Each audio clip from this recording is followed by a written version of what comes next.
What up, everybody? Welcome to Friday, another day here at Fast Tracks at Electrical Code Academy. Welcome to Coffee Hour with Paul. Thanks for joining me today. We've got a great show today. We're going to be talking color coding and dispelling some of the myths that we see out there. Talking about unions and what you would see with, for example, NECA and other types of specifications that you might see out there, or even some localities who may require certain things. So if you've never come to the show before, we do this every day, Monday through Friday from 8 a.m. till 9. Sometimes I go a little over. Again, I'm long-winded as normal. But what we do is we talk the National Electrical Code and we talk electrical. And you can come and join us on our Fast Tracks tube. It's free. Or you can join us on our YouTube channel. And then occasionally we will stream on other platforms as well, like LinkedIn or Facebook. But it's always a guarantee on YouTube and on our own platform at Fast Tracks Tube, electriciantube.com or fasttrackstv.com. But occasionally we share it on the other platforms as well. So thanks for joining me today. As always, let me know where you're from and let me know if you're a Fast Track student or if you've been in our program before, that type of thing. Here we go. We got Michael. Good morning, Michael. Thanks for joining me. Well, there's an old timer right there. Jesus calling Fast Track student, has been before. Welcome. Pyrex, good morning. Welcome. Thanks for joining me. Y'all let me know where you're from. TJI, familiar face in the morning. Thanks for joining me. Pie's right here in Virginia, right where I'm at. That's awesome. Thanks for joining.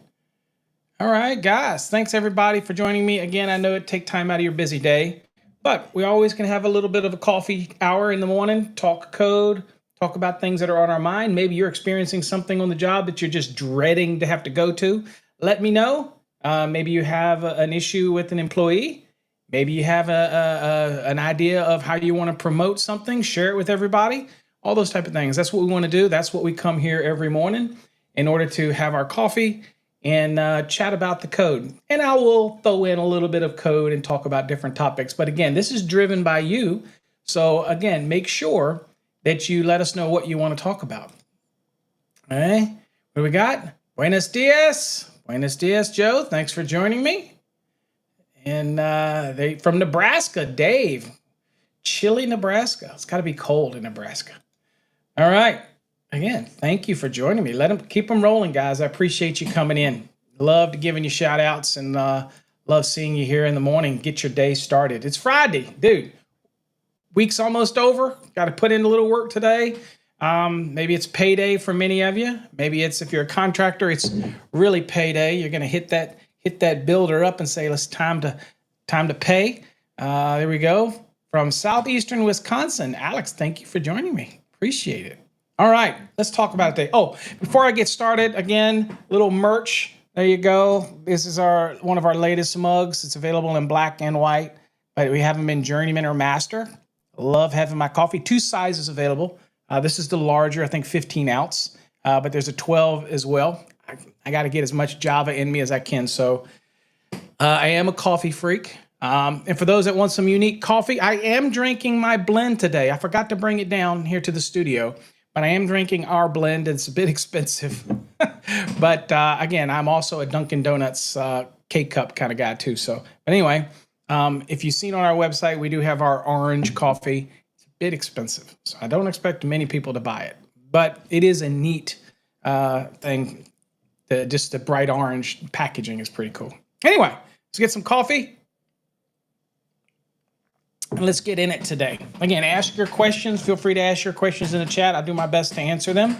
If not, I will direct you to paulabernathy.com to possibly be in a future episode. But if I can do my best, I will try to answer what I can answer. All right, we're going to start this journey. So first questions that typically come up that people will ask me is it required to have black, red, blue? Now, let's just talk from a general conversation point.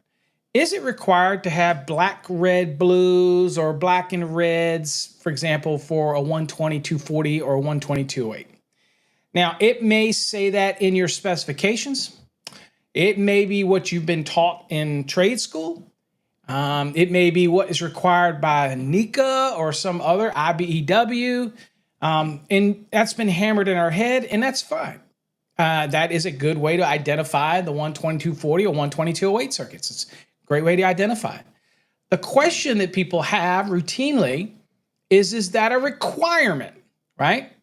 So it is a requirement if the specification you're working with requires it, okay? So if the engineer specifies it, and that's where I see it a lot, if the engineer specifies it, then it's a requirement. Not necessarily an NEC requirement, but it is a requirement for that specific project. Why? Because the engineer on record has stated that's what they want. Now, are they always right? No, but that's what they've stated they wanted. So we're going to follow it based on the engineering design because we don't want crap to fall back on us.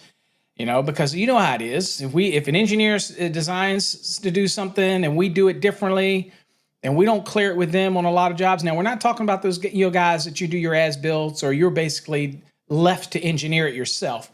I'm talking about those projects where they define what we do in a specification and we have to follow it. If something goes wrong, they are always looking, and I'm not picking on engineers, okay? I am one, not a PE, but I have a degree in engineering. They always look for a way to point a finger. And it's not mine. I didn't do it this way, or I didn't tell them to do this. And so we want to eliminate that. So if they say do something a certain way, we do it. But the black, red, blue scenario is not a requirement in the National Electrical Code. It's not. Okay, so I used to tell a story about this electrical contractor back when I was teaching continuing ed here in Virginia a lot. And I had a female contractor who loved to do things with lavenders and pinks and tans, and she just was different than everybody else. And so much so that sometimes we have the same people would come to the continuing ed. It got to be a thing. I don't know if any of you in Virginia are old enough to remember that I helped start that requirement in Virginia.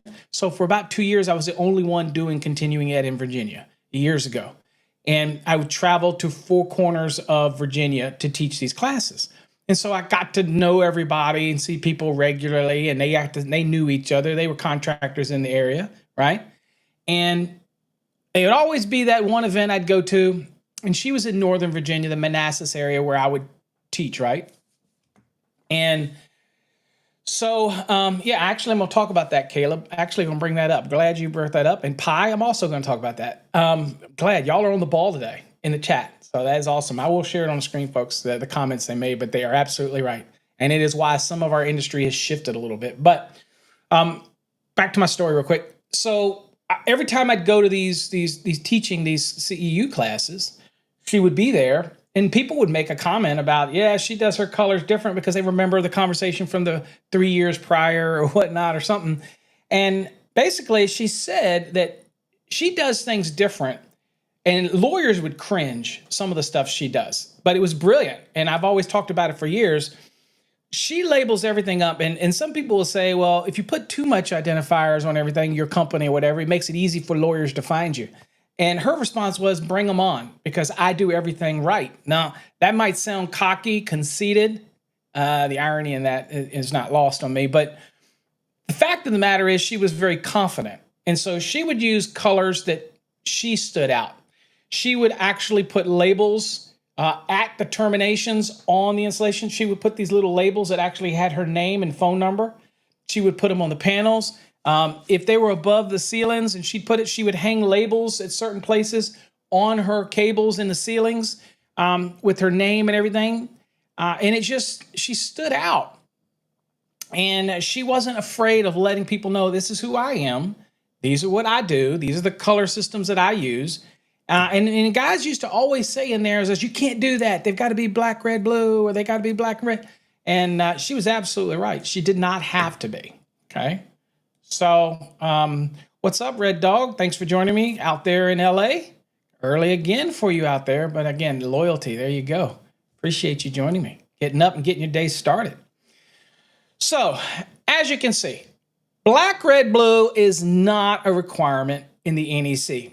Now, let's jump to brown, orange, yellow. Is that a requirement in the NEC? Absolutely not. Now, there is rules in the NEC. Now, These are color coding systems that have been spread along by IBEW, NECA, apprenticeship programs, because you know what? Standardization is good.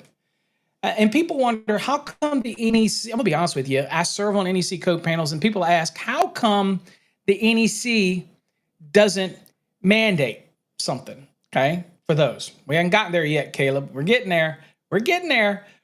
But they mandate it and go, how come the NEC doesn't mandate black, red, blue, 12240, 12208? And how come it doesn't mandate brown, orange, yellow, orange for the high leg? It is a requirement from the NEC when you're using color coding. It's not required if it's not color coding, because so you can have numbers and not have any color at all, like use black, ICEA method 4, which is all black, and a high leg could be actually a number, or say high leg. It doesn't have to be orange, but if you use colors, it does. But in general, black, red, blue, brown, orange, yellow, why doesn't the code stipulate it? And what we ask is, well, people have probably submitted that to the code panels for years. I can't attest to that because I didn't go looking for that. But for some reason, it never makes it, or if it's attempted, it just gets shot down, because as long as you identify and you make it clear where you have two different systems, then it really shouldn't matter. However, in some situations like maintenance, it can make a difference.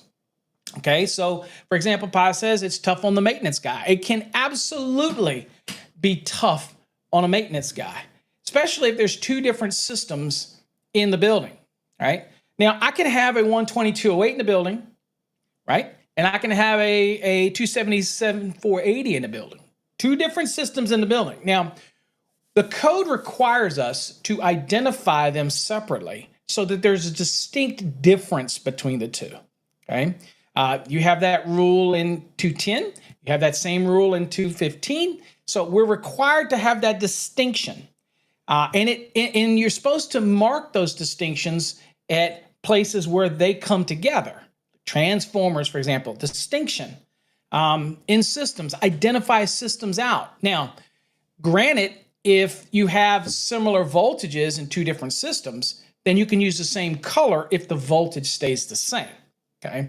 But at the end of the day, we have to distinguish. And what you use is up to you, okay? So if you're going to choose to do colors as you're distinguishing, you're not going to do markings or numbers or labels, things like that distinguishes it. If you choose colors, and again, most people don't know this little history. The original colors for wire came from Encore Wire Corporation, believe it or not just because I'm intimate with Encore Wire. It actually came from a man named Mr. Rigo, and Mr. Rigo is the first one to introduce colors into our industry. Didn't patent it, didn't want any patent on it, didn't think about patents at the time. He's also the same guy that introduced the sheathing colors, like with non-metallic sheath cable. Again, Mr. Rigo. He was a pioneer in the industry. And then when you don't patent stuff, then what happens is everybody does it. And even if you patent something, everybody can still do it, because a patent is only as good as you're willing to defend it, right? Kind of like my patent on MCPCS. Everybody makes it now, but it's one of my patents. We, as a company, never defended it. And so we're like, we'll say it's good for the industry. And everybody wins, okay? And that's where you get the 0 to 10 volt application. And again, color coding has changed on that as well, right? Because it used to have the color coding inside of it that could be confusing for people, right? So it's one of those things that, we typically would use gray in those 0 to 10s for years. And all of a sudden now we're kind of moving away from it, and now it's purple and pink versus purple and gray, only because the gray confuses people. And personally, I didn't think it should confuse them because it's such a small conductor. I'm like, really? That doesn't go with any of the neutrals, okay? You should know this. But there's maintenance folks and different people that may not know this, and so it created a hazard. So most of the industry is taken over and decided to change our color coding when it comes to things like the MCPCS, which you might be familiar with, was like Southwire makes a Duo, and Encore makes a, or AFC makes a luminary cable, that type of thing. Okay, and we at ours, we make it MC LED. Okay, all of that stuff that has the 0 to 10 in it. So it's signaling and control is in the same cable assembly. We're all exploiting 725.136i, and we're all doing it. But the color coding could be confusing in that, even though it's in its separate cable, it shouldn't be.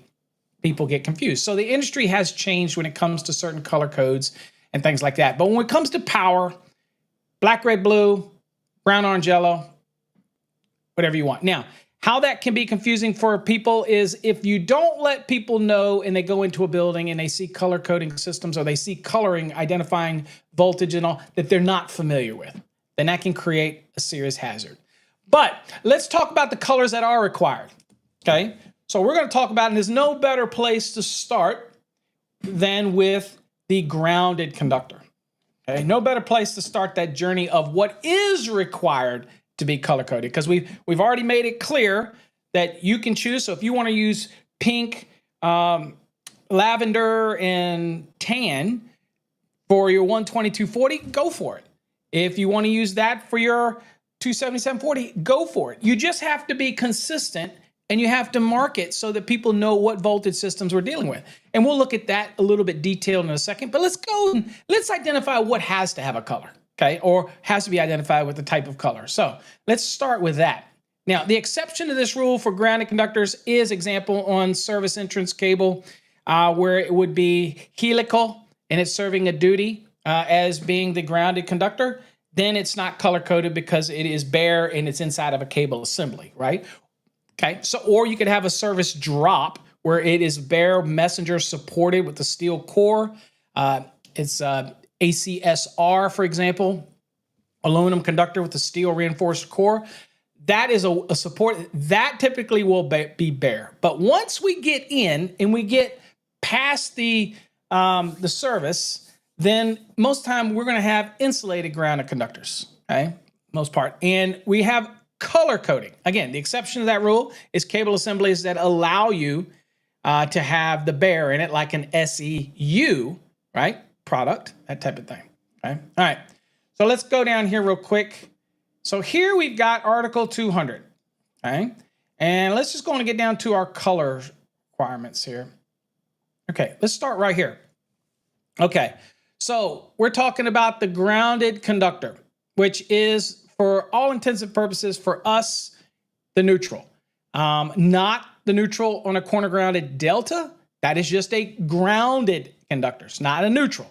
But in most systems that we have where, for example, a Y system or a 120, 120, 120 in the center tap, okay, all of them are 120 to the center. That's a true neutral. But it is also considered a grounded conductor because it is intentionally connected to Earth. So that's why we call it a grounded conductor. Okay, it's our reference point. So at the end of the day, talking about grounded conductors, which is a much broader term than just neutrals, okay? Remember, not all grounded conductors are neutrals, but all neutral conductors are what? Grounded, okay?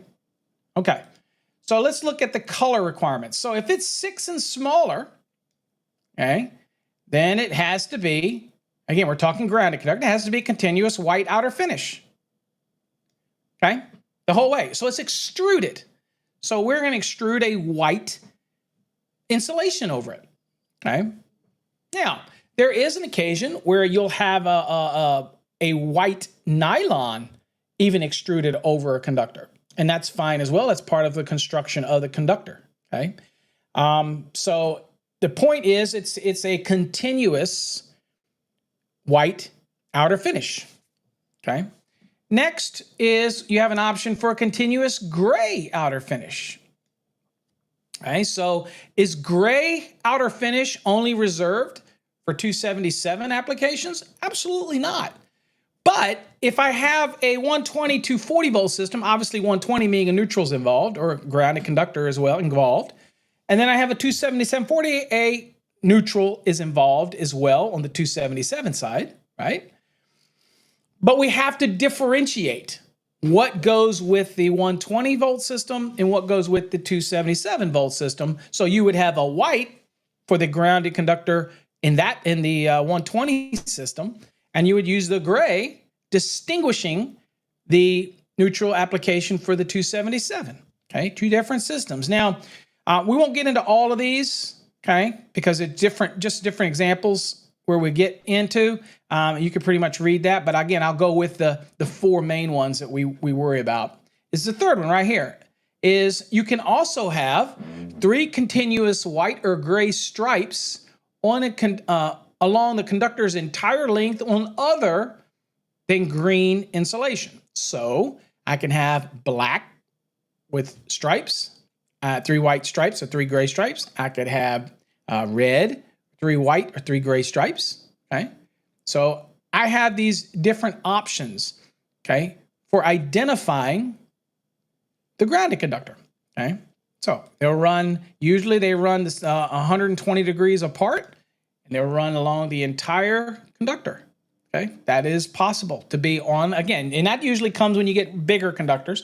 That we're identifying it that way. Okay.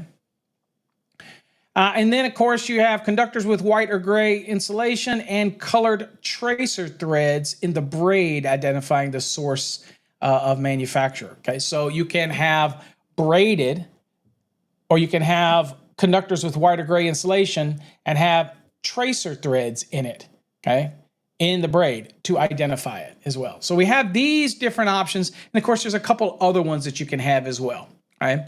Not as common for all of these. All right.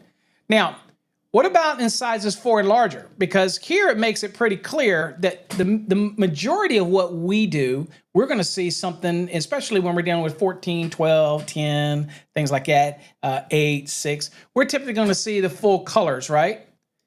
But when you get to sizes 4 and larger, you are given some allowances, okay?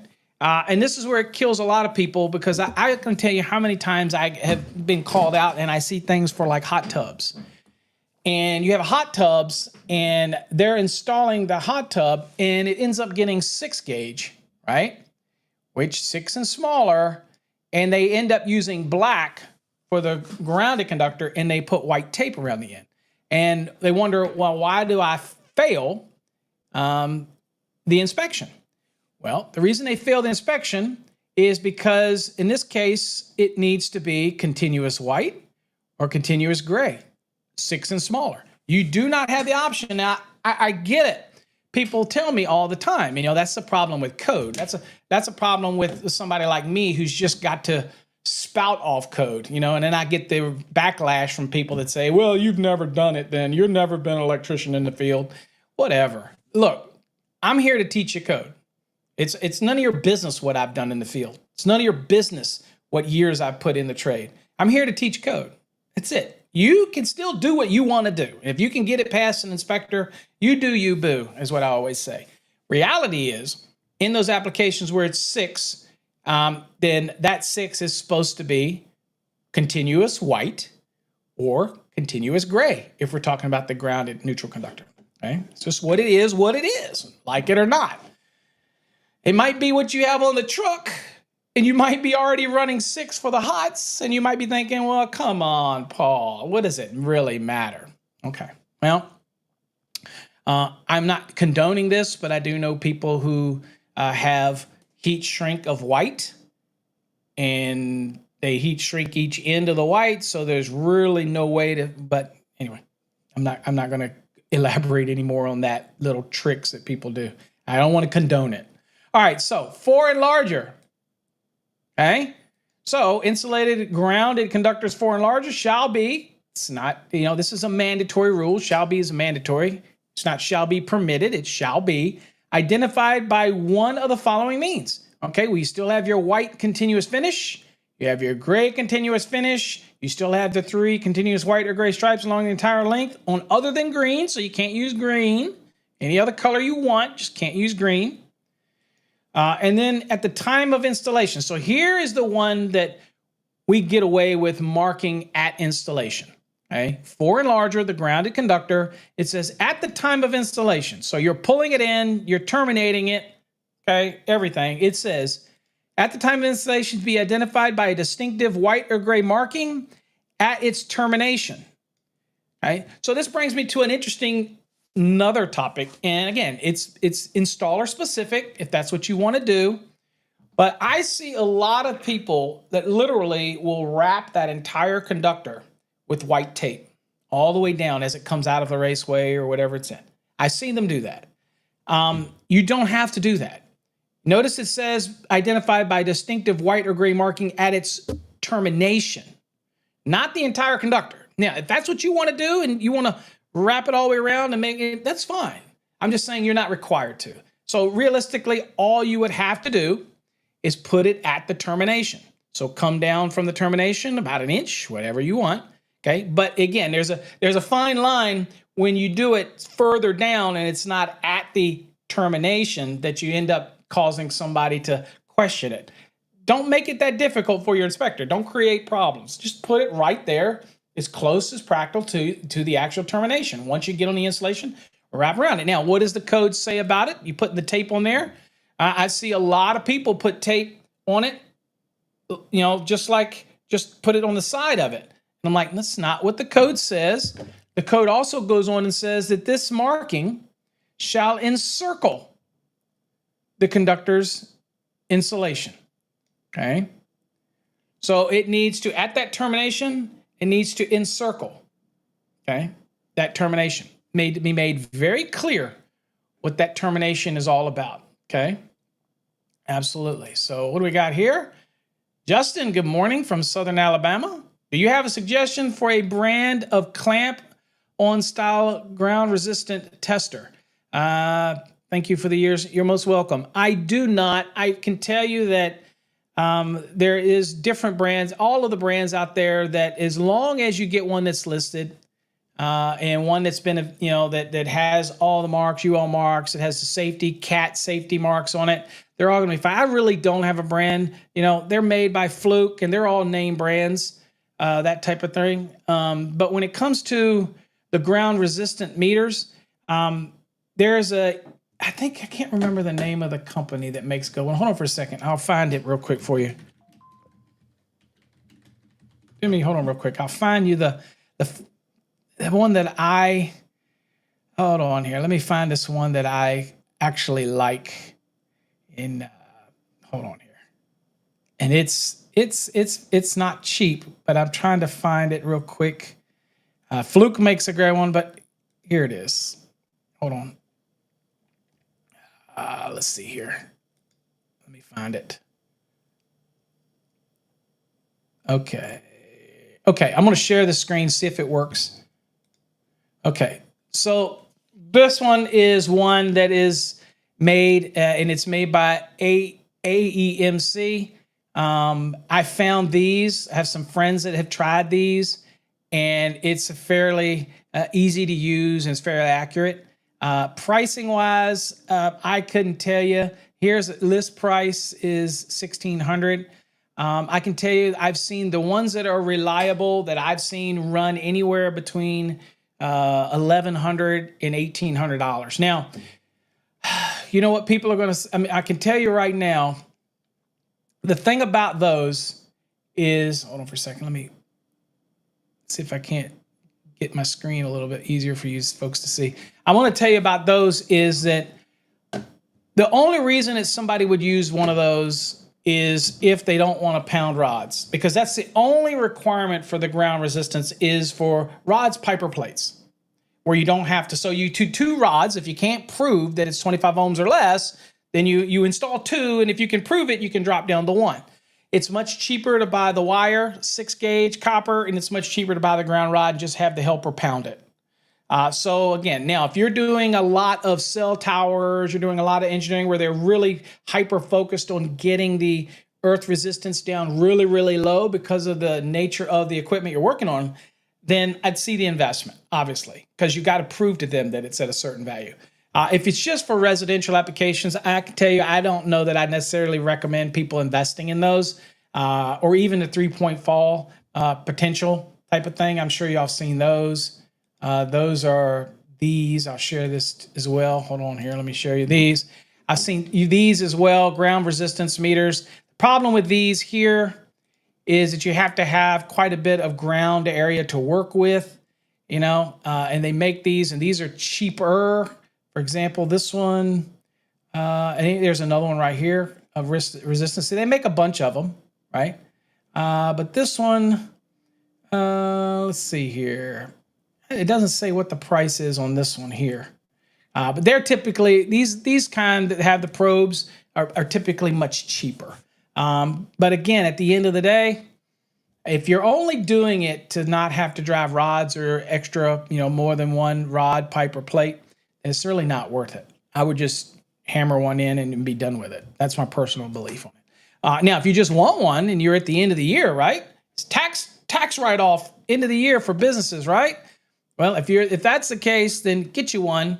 But look to spend between $1,100 to $1,800 for a good one, that type of thing. And once you get up to about that price, they're all pretty much the same, okay? That type of thing. You get into the flukes and the fleers and all those kind of, then you're actually now paying more because of the name. And I don't necessarily buy into the names, that type of thing. So that's why I steer more towards things like AEMC, a well-known manufacturer, have pretty decent customer support, and they are, you know, not that big of a name brand, but pretty consistent with their products. Okay, makes sense. Let's see here. Savin, good morning, New Jersey. Thanks for joining me. Anyway, I hope that helped you out, Justin, as well on that. Okay. Let's look back here. So let's get back to our topic here real quick. So, all right. So at the time of installation, you're able to do it. Just make sure you wrap it. You don't need to go all the way. You don't need to wrap the whole thing. Just at the termination. That's all you need to do. Okay. So that is our grounded conductor. Those colors are required. Right? That scenario. All right. Now, next, let's talk about. Let's see here. See if I want to give any more here. Let's go down to branch circuits really quickly. And I want to talk about this one here. Bear with me while I try to pull it up here. Okay. All right. So we're going to get into, oops, hold on here. Let me see where it is here. Hold on for a second. I got a freaking, dude, what are you doing? I want to jump on it and it keeps jumping back. I'm gonna have to scroll because it just wants to keep jumping back. Daggone it. Why are you jumping on me? God. Hold on. Oops. Yep. I don't know if y'all can see it. On my end, it's stuttering. God. Hold on. I'm having technical difficulties here this morning. All right. While I'm trying to get this thing sorts. Okay, hold on. Let me come back here while I try to get this freaking thing sorted. I'm going to refresh that screen. Okay. Justin, good deal. Glad we could get that one straight for you. What in the world is? Hold on here. Hold on here. Let me reboot this thing. Dirk it.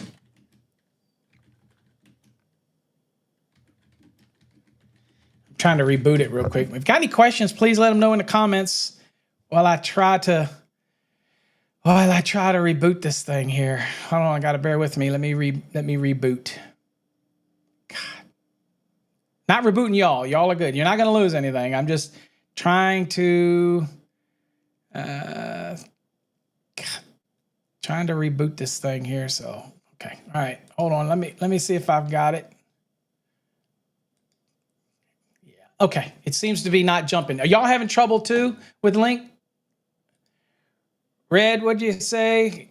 Acting up? Yeah, it was jumping today, but it looks like it stopped. I reloaded it, so let me share it now and let's see. Let me see if I got it now. All right. Okay, it's not jumping. It's letting me move it, so we're okay. All right, so let's get real quick. I want to talk. Okay. Stop. All right, so now what we want to talk about is, okay, we pretty much covered the grounded.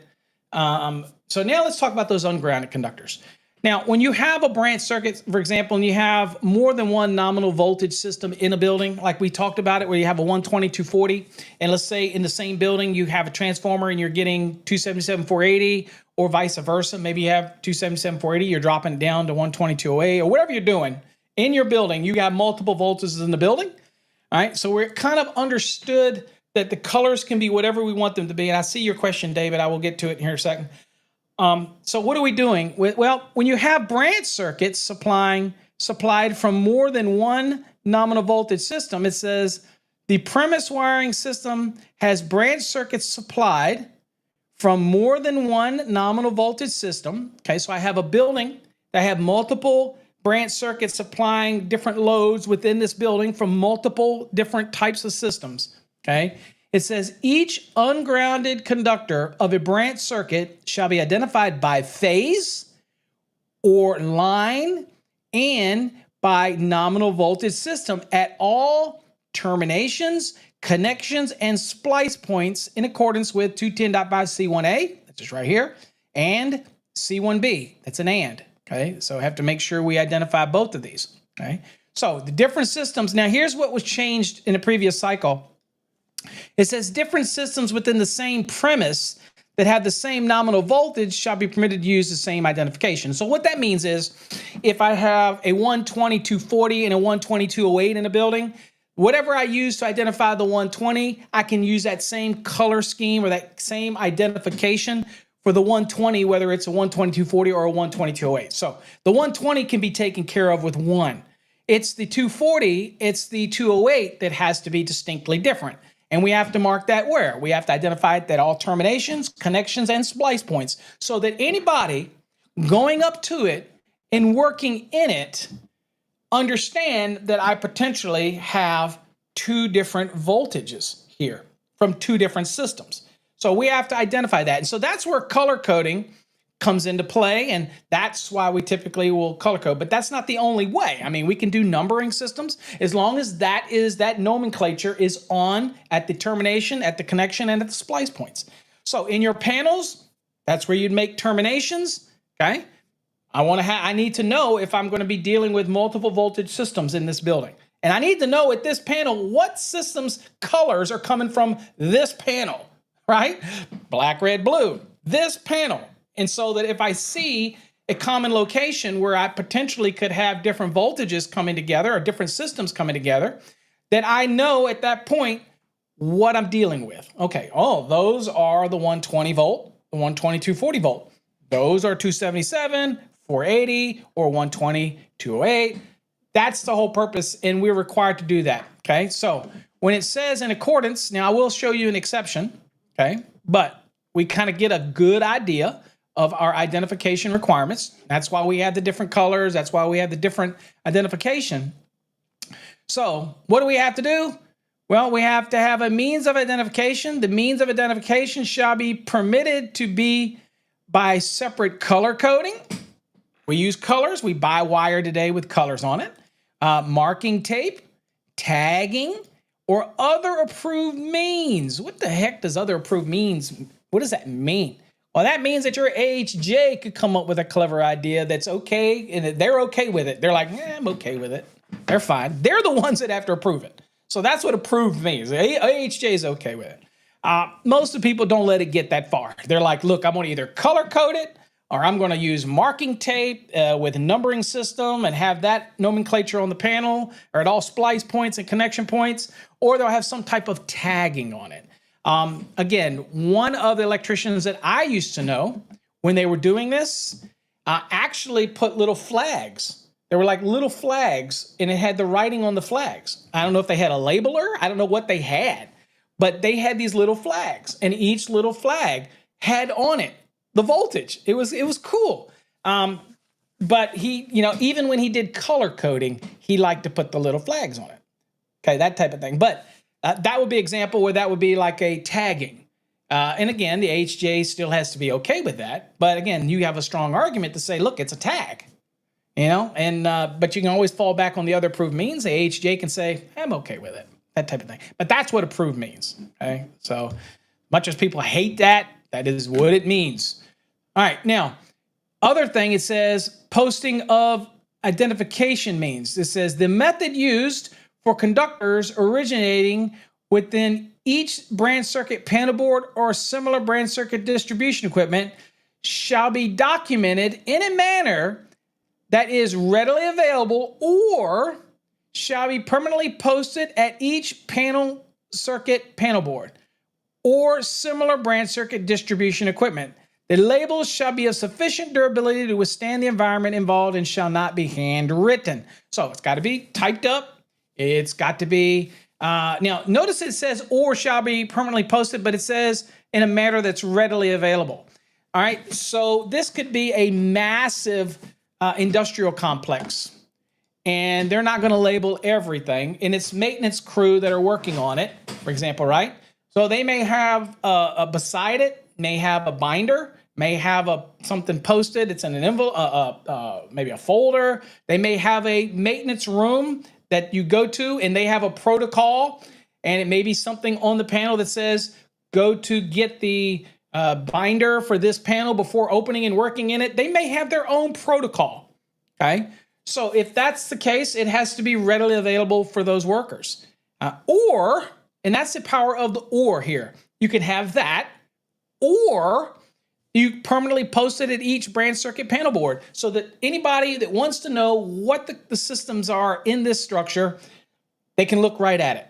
And it's got to be rated for the environment. It can't be just an inkjet and you put it in an area where it's going to get wet or come off. It needs to be in a way that it is going to be permanent and be there for future people to be able to come to, okay? Now, let's look at the exception. There is an exception, because why do we have an exception? Oh, let me tell you. You will come in and add new circuits in a building, right? And you'll get inspections. I remember back in Virginia, there's a place that used to make, I don't know if all of you have ever familiar with Duke's Mayonnaise. It's the Sours company. They make spices, all kinds of spices, but they used to do inspections out there in their facility. And I was a supervisor, but I always loved to go out and do their inspections. Why? Because you know what? Now that it's been 10, 11 years, I'll say it. No, it's been more than that. It's been 15 years. Miraculously, always a box of spices ended up on my truck, the inspection truck. I know what y'all are saying. I got bought. No, they were ones that were going to throw away, and I'd already had clearance from my building official. They were packaging was messed up or something was screwed up, right? And I knew the guy personally, and I was still tough as anybody, but he was always like, we're going to throw these things away. And so I got clearance from our city manager and clearance from the building official. I said, dude, can I give these, if they want to give them away, if they're going to throw them away, can I get them and give them to the inspectors or give them to other people? And we had to check with the attorney for the rules and all this kind of stuff. And they were like, dude, if they're going to throw them away, right? And if you can testify or do an affidavit saying they wouldn't in no way change your opinion of the inspection, and they didn't because I failed them many times, they would just miraculously appear on the truck, and we would give them to the inspectors. But there's only one thing that they had that I liked, and every now and then I grab one. If they was in the pack, they'd just throw them. And, it could have labels that were screwed up. It could have containers that were only half filled because the machine didn't fill it. It was just always misfits. They were going to be thrown away. And we used to also give quite a few of those to there's a shelter that was down there. And at any rate, there was one that was called 7 blends of pepper. And routinely they would be only 3/4 full or something was wrong with it, but I couldn't help it. I had to have that 7 blend. Okay. So I'm gonna sell out. But anyway, the point was that building constantly got new inspections, and it was existing, and it had a lot of circuits that were already in there. So you're adding new. There's no way that I'm going to have somebody go in there, and if the new system, they had a transformer or something like that, I'm not going to have them go and try to hunt down all of the old stuff that's existing in order to accommodate the new stuff that's coming in. So you had to have an exception to allow for that. So let's look at the exception. So here's the exception. It says, now remember, you have to mark that if you got two different systems, branch circuits in the building, and again, we won't go look at the feeder, same concept for the feeder, same deal. If you have multiples in there, then you have to identify them. But the exception is here. It says in existing installations where a voltage system already exists, okay, and a different voltage system is being added, okay, so already in place, been there for 20 years, 30 years, but now they add a transformer and they're bringing in another system, which constitutes two different systems in a building. It says it shall be permissible to mark only the new system voltage. So all of the new stuff has to be done, but the poor electrician doesn't have to go hunting down. David, you're absolutely right. I did use that on my briskets when I had my smoker, my Rectech smoker. I loved that seasoning on briskets. Anyway, I'm so easily distracted, but that's so true, David. All right, so that allows the electrician to not have to go through and do everything that's existing because they don't know everything in there, but they know what they put in. Now, it does tell us that the existing unidentified systems shall not be required to be identified at each termination, connection, and splice point in accordance with 210.5 C1A and C1B, because it would be nearly impossible to do that, and it's too much of an onerous task for me to ask you, because you know how this is, guys. You're the electrician, you're coming in, you're there to do the new work. Be damned if I want to have somebody or some inspector tell me I got to go hunting through all these old stuff to make sure I change identifications, and we don't know what the hell they used, okay? So I'm not doing that. However, there is a requirement. It says, labeling shall be required at each voltage system distribution equipment to identify that only one voltage system has been marked for the new systems. So in those panels, you're going to mark that only one system, that label, only one system, okay, in this building, because you're putting in the new one and there's old existing, okay? So it says labeling shall be required for each voltage system distribution panel, each, all of them, not just the new ones, all of them, to identify that only one voltage system has been marked for new systems. The new system labels shall include the words other unidentified systems exist on the premise. So the old systems get the labels telling you what? That there are what? All systems have not been marked, only new systems have been marked, and all of the new system labels have to include the language other unidentified systems exist on the premise, okay? And this isn't a good example. I like the link, sometimes gives examples. Here is the one panel, okay? So this one is the 480, 277. So here you see their color coding is brown, orange, yellow, gray, okay? And the means of identification of ungrounded circuit conductors are posted here, right? And then this one down here, it's this one's a 208-120, and it says means of identification of ungrounded branch circuit conductors permanently posted here. This happened to be phenolic panels, by the way, okay? And this is what's identifying the 208-120. And to see the color coding system is different. This is brown, black, red, blue, and white. So you have to put these markings, okay? And of course, the exception we just talked about, and it allows you to say, dude, I'm not going back through there and do every other system in this building. Why? I'm not doing it, right? Okay, I'm stubborn like that. I ain't doing it, okay? So that's what you get for that, okay? All right, so hopefully that explains that. Hold on here. Let me refresh this because I saw it start to blink a little bit, and that's not going to happen for me. So let's go back here. Okay. All right. We're good. Now, somebody mentioned earlier, let me answer David's question here, but somebody mentioned earlier about the high leg, stinger leg. This is a situation where you have a delta high leg, 120, 240, but the high leg is going to be 208. In that scenario, as we have marking requirements, and that's a general installation. We want to go down here to high leg marking requirements. So here is an example where I'm trying to see if I can get it to show up without squishing the screen. There we go. That's a little bit better. Okay, so here is our high leg marking requirement. Okay, on a 4-wire delta connected system where the midpoint of one phase is grounded intentionally, Only the conductor or bus bar having the higher phase voltage to ground shall be durably and permanently marked by an outer finish that is orange in color. And here's where people get lost right here. Or they think orange always has to be the high leg. Or by other effective means. Other effective means. It didn't say other approved means. It didn't say it has to be something that the AHJ goes, I'm okay. It's other effective. So whatever you want to put on it, whether you want to put a heat shrink on it that says high leg, bastard leg, red leg, whatever you want to put on it, the color coding only requires it to be orange if it's a high leg, and you're going to use a color as an identifier for that, okay? If you want to use some other effective means, that is okay. Code allows you to do that. You want to put a label on it, a tag on it, whatever effectively makes it stand out that it is the high leg, okay? Okay, with me? Makes sense? All right, now, it says such identification shall be placed at each point on the system where a connection is made if the grounded conductor is also present.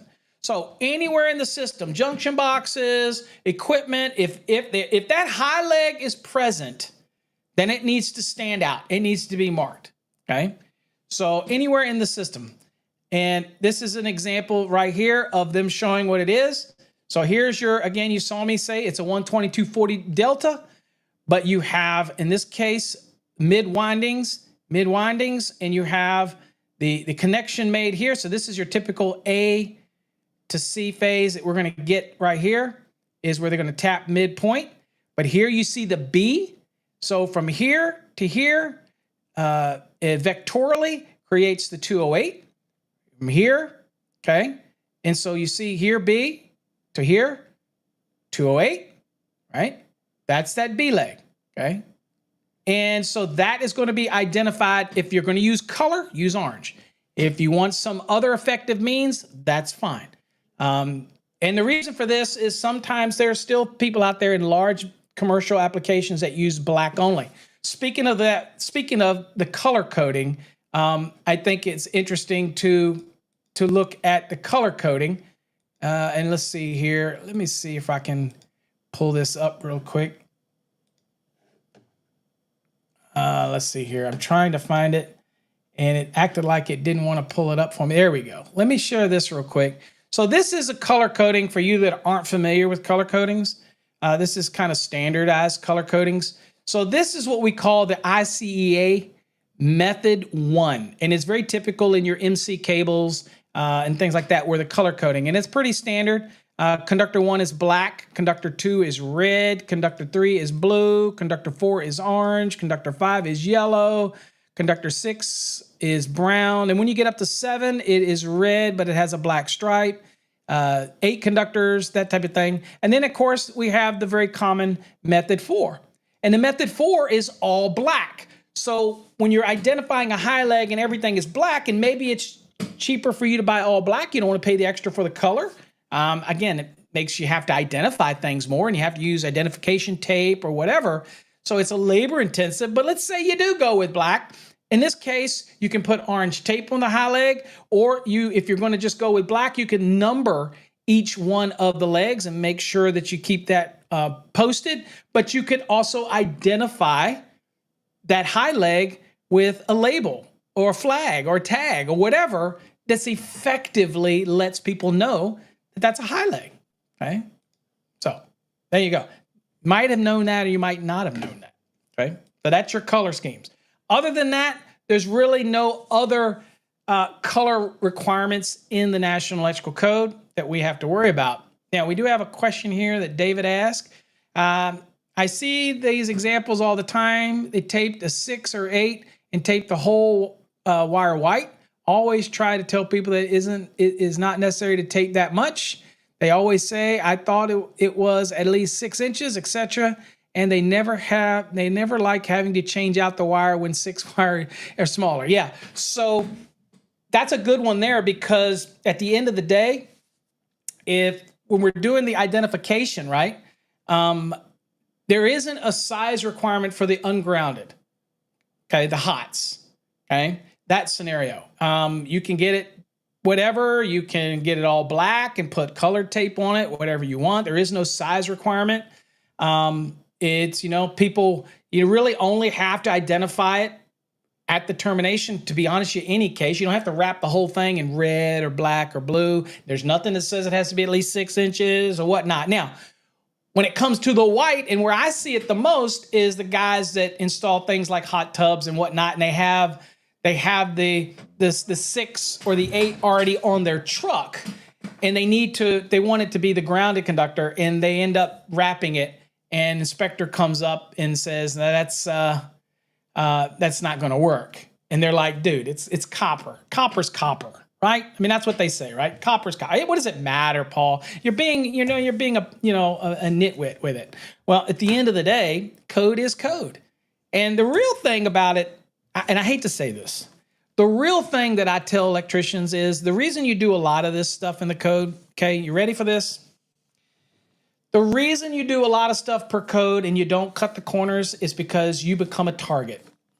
And as an expert witness in cases, I can tell you that we go looking for the mistake that the electrician makes. I'm sorry, I have to tell you that. We do. And whether or not that tape caused somebody to get electrocuted, let's say in a water heater, okay? I mean, not a water heater, excuse me, in a... let's talk about water heater re-identification. You want to talk about that? Y'all got time?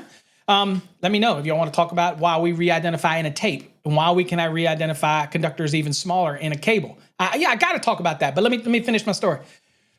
The reason that we follow the code is because what can happen is that people get hurt, and when we get called in, we're looking for whatever we can start pinning the chain of neglect. And if it's an electrician that did something improperly, sadly, as a consultant, as an expert witness, as somebody that's being paid, we're going after you either way, okay? All right, guys are leaving. Don't leave yet. I forgot I got to talk about one more thing. I just thought about it, okay? All right, so that was our re-identifying the white. Now, lastly, let's talk about when you can re-identify a white wire as a hot. When can you do that?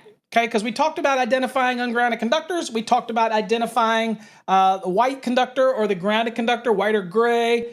But when can we, for example, take a black wire, right? Or no, take a white wire and make it black or red. When can we do that? All right. Well, here you see 200.7. You don't see it because I'm not sharing it. Here we see 200.7. And this says use of insulation of white or gray. So I want to use the color white or gray, okay?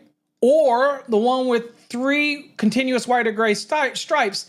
I want to use them. So here's what the code says. It says the following shall used only for the grounded conductor unless otherwise permitted in 200.7 B and C.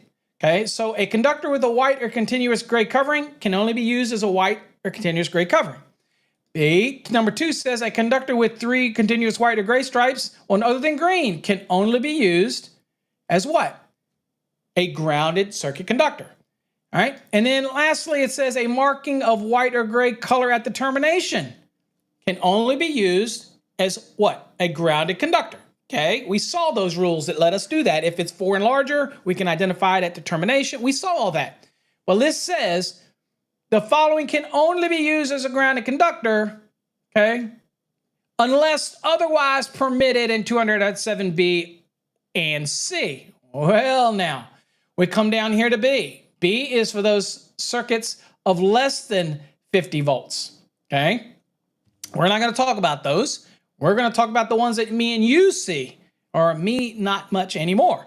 You see, I get calls about it all the time. It's for circuits that are 50 volts or more.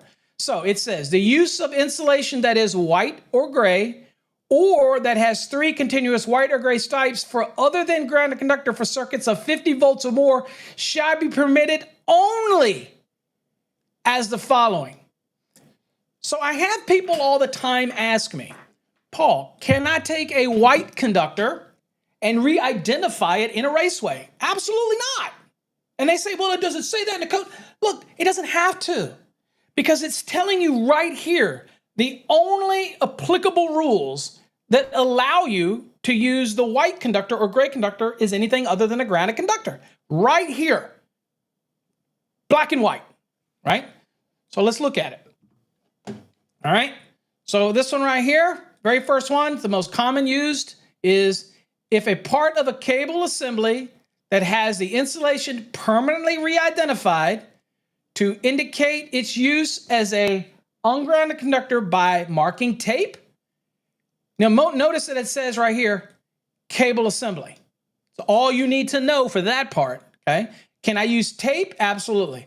Can I use painting? Absolutely you can, as long as the paint is not detrimental to the insulation. Oil-based paints can have problems with some types of insulation, so be very careful. Water-based typically doesn't have an issue, right? Okay. It says, or other effective means. Again, that is very broad. That could be labels, that could be the flags, little tags, whatever, okay? Other effective means at its termination and at each location where the conductor is visible and accessible. So anything that's got a panel cover, you can get to it, things like that. So water heaters. We typically run a 10-2 within a ground to a water heater. Typical non-metallic sheath cable, people refer to as Romex. They'll run that to that, and when they get there, they'll take the white wire and they'll wrap it in tape because it says here that you can do that. It's a cable assembly. Would not work if it is a raceway, okay? So, interesting point, and I'll answer your questions because, again, I say it's coffee hour, but as long as y'all are still here, I'll continue on. If you get tired of me, you can always leave. I get it. I'm not appealing to most people. Steven120 posted a picture a couple of days ago about transitioning NM cable over into a raceway that went down to a water heater. I had no problem with the installation with that. The only potential problem he has is at the moment that he transitioned over into that raceway, if he happened to strip those conductors out of the sheathing, which he didn't, he took it all the way in, he's okay. But there are still people out there that strip off the sheathing, and that would be in violation of the listing 719 for that cable, okay? But if he did, and some inspector walked in and they didn't, all they saw was this raceway, I mean, let's just say they looked in there, and now they saw a white conductor in there because it came out of what? NM cable. And they saw that it was re-identified, they could cite this for that. Now, by then, the inspector's probably going to say, wait a minute.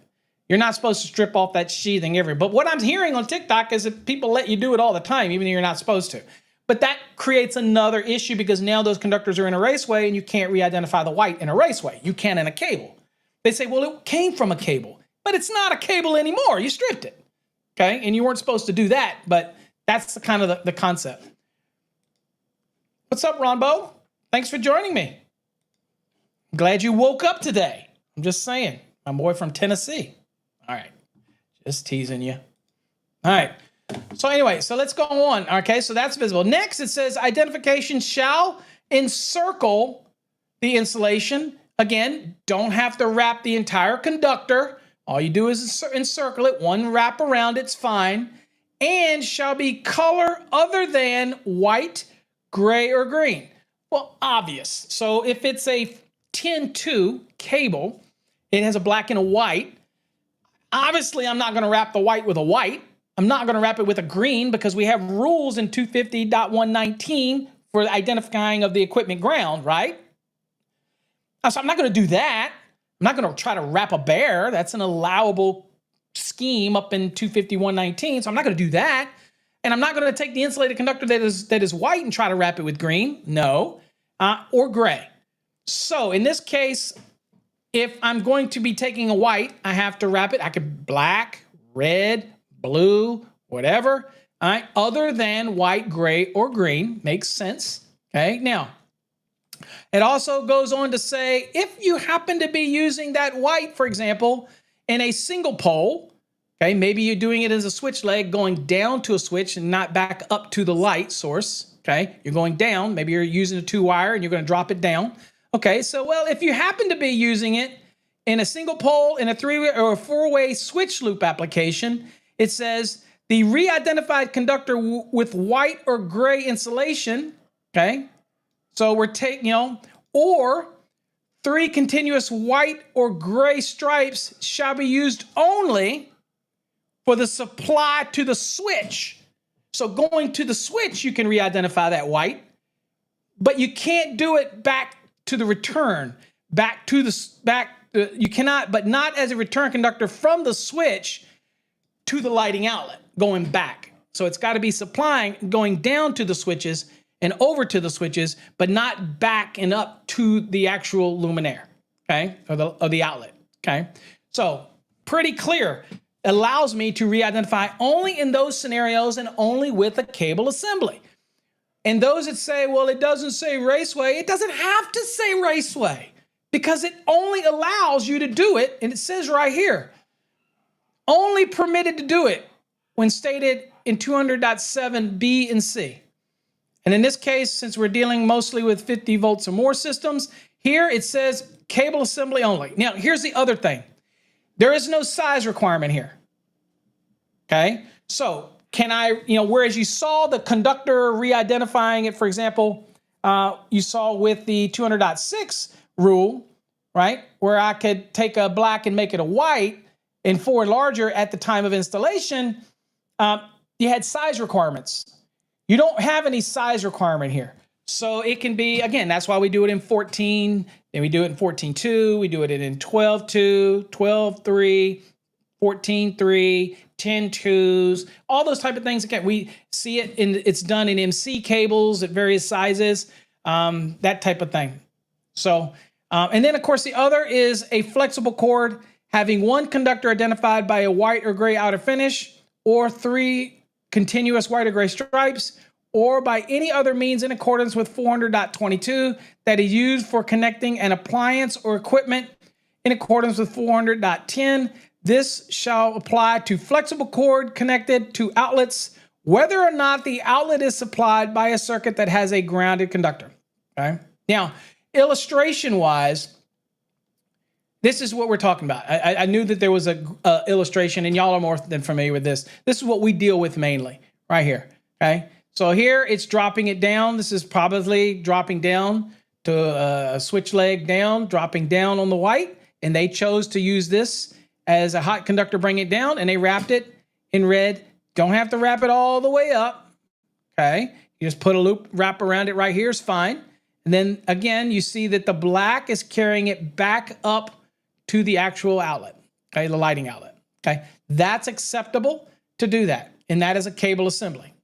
Dead giveaway is the bare equipment ground, okay? So I just wanted to make sure I covered that as far as re-identifications and all that kind of stuff as well before I left on the color coding concept. All right? All right, we went a little over today. Most of you stuck around. If you have any additional questions, I'm more than happy to take them. Oh, wait a minute. Red had something. I want to make sure, Red, make sure I get your question here. For ambient temperature correction of 106 degrees Fahrenheit, the ampacity on an 8 AWG THN, I'm assuming you mean THWN-2, is 55 amps after correction. I get 47.85, and if protected at 50, GFCI overcurrent protection for SPA does all look good. Okay, let me try to piece together what you're saying here. So you've made an adjustment. Let's see here. So let's go to, you still got a 50 amp, I guess, overcurrent devices for the 50. Okay. So let's kind of walk you through it. Those that don't want to hang around, you're more than happy to bolt off. All right, so let's go here real quick. Okay, so we're here, and you say it's an 8. Here's an 8, and it's good for 50 amps, right? So we have to protect conductors at their ampacity.